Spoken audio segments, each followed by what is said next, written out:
The beta is an example of a reduced instruction set computer architecture. Reduced refers to the fact that in the beta ISA, most instructions only access the internal registers for their operands and destination. Memory values are loaded and stored using separate memory access instructions, which implement only a simple address calculation. These reductions lead to smaller, higher performance hardware implementations and simpler compilers on the software side. The ARM and MIPS ISAs are other examples of RISC architectures. Intel's x86 ISA is more complex. There is a limited amount of storage inside of the CPU. Using the language of sequential logic, we refer to this as the CPU's state. There's a 32-bit program counter, PC for short, that holds the address of the current instruction in main memory. And there are 32 registers numbered 0 through 31. Each register holds a 32-bit value. We'll use 5-bit fields in the instruction to specify the number of the register to be used as an operand or destination. As shorthand, we'll refer to a register using the prefix R followed by its number. For example, R0 refers to the register selected by the 5-bit field 00000. Register 31, or R31, is special. Its value always reads as 0, and writes to R31 have no effect on its value. The number of bits in each register, and hence the number of bits supported by ALU operations, is a fundamental parameter of the ISA. The beta is a 32-bit architecture. Many modern computers are 64-bit architectures, meaning they have 64-bit registers and a 64-bit data path.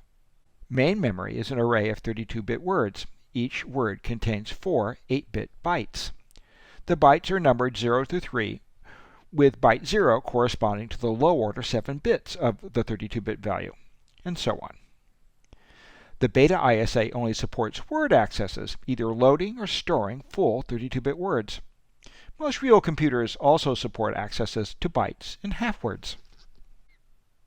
Even though the beta only accesses full words, following a convention used by many ISA, it uses byte addresses. Since there are 4 bytes in each word, consecutive words in memory have addresses that differ by 4. So, the first word in memory has address 0, the second word address 4, and so on. You can see the addresses to the left of each memory location in the diagram shown here.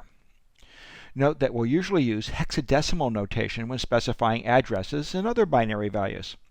The 0x prefix indicates when a number is in hex. When drawing a memory diagram, we'll follow the convention that addresses increase as you read from top to bottom. The beta supports 32-bit byte addressing, so an address fits exactly into one 32-bit register or memory location. The maximum memory size is 2 to the 32nd bytes, or 2 to the 30th words. That's 4 gigabytes, or 1 billion words of main memory.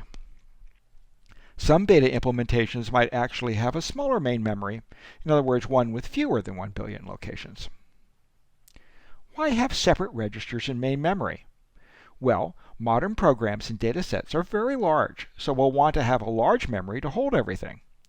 But large memories are slow and usually only support access to one location at a time, so they don't make good storage for use in each instruction, which needs to access several operands and store a result.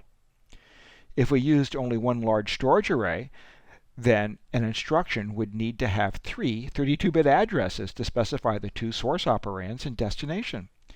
Each instruction encoding would be huge, and the required memory accesses would have to be one after the other, really slowing down instruction execution.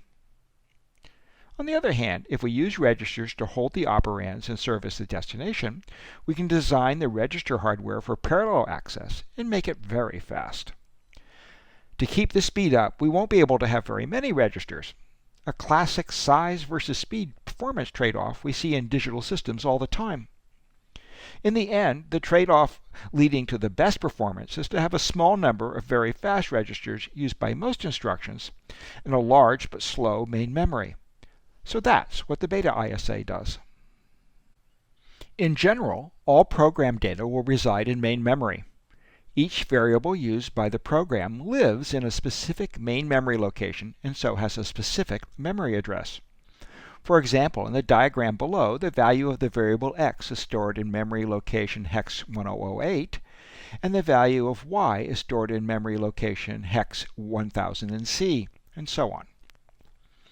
To perform a computation, for example to compute x times 37 and store the result in y, we would have to first load the value of x into a register, say R0.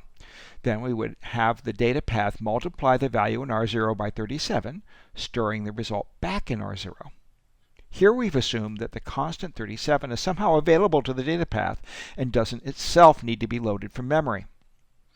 Finally, we would write the updated value in R0 back into memory at the location for y. Phew, a lot of steps.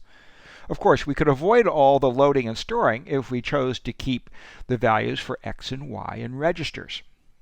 Since there are only 32 registers, we can't do this for all of our variables, but maybe we could arrange to load x and y into registers, do all the required computations involving x and y by referring to those registers, and then, when we're done, store changes to x and y back into memory for later use. Optimizing performance by keeping often used values in registers is a favorite trick of programmers and compiler writers. So, the basic program template is some loads to bring in values into the registers, followed by computation, followed by any necessary stores. ISAs that use this template are usually referred to as load-store architectures.